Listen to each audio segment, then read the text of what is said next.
Alrighty, we're going to continue on with just opening the flow and all that. Like I said, I am not going crazy on this. I just want to enhance the flow.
Okay, like I said, I'm not going crazy on this piston.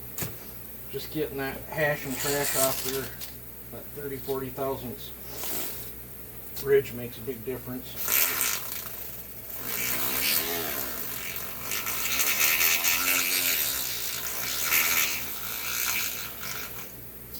400 stuff don't last very long. I don't like it. I won't be buying that stuff again.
I like to break all the edges.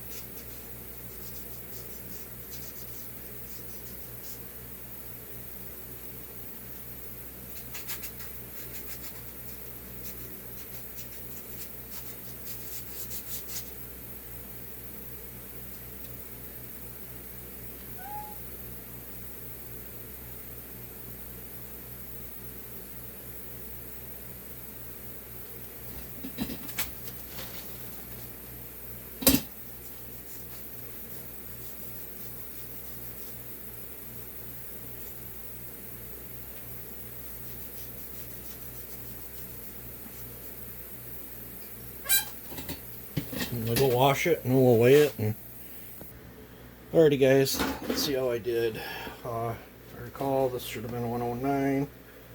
Yeah, 109.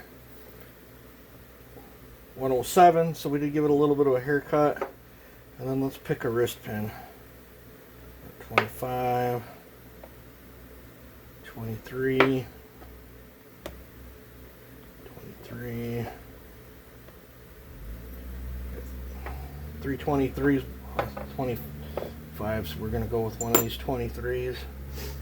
These will go back in the box, and that's what we're gonna roll with now. So the next step is for me to get the piston back on and throw the cylinder on, get a squish read, and then it'll let me know exactly how much I have to cut off the base. So yeah, holy cow guys, the machine work put up a fight on this. If I was doing this cylinder on the lathe, I would have been extremely aggravated, as crooked as everything was.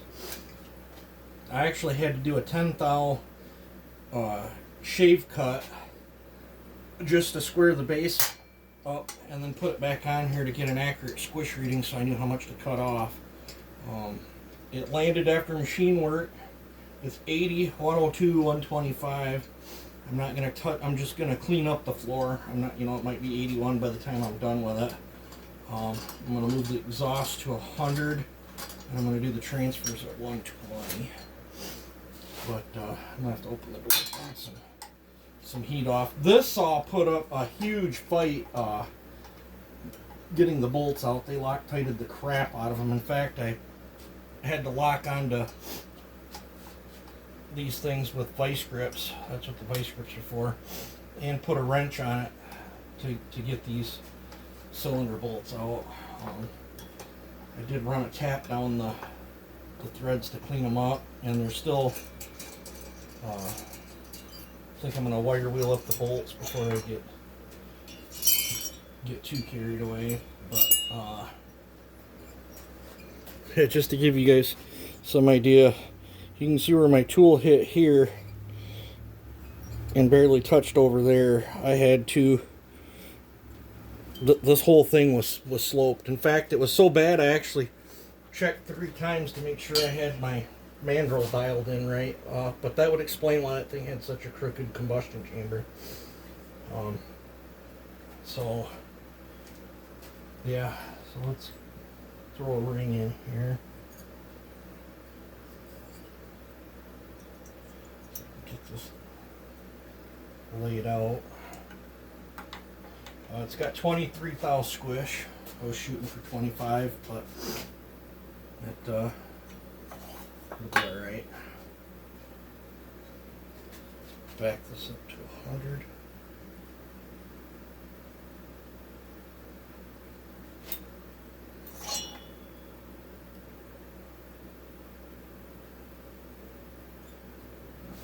Sharpie it and let that cure. I don't know what's going on with these Sharpies, but they sure don't dry like they used to.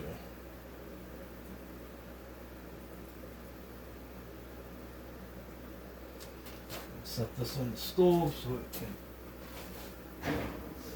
can dry. I'm going to call this a video here because the rest is just me grinding it. It's too hard to get footage of that. But the piston's all in.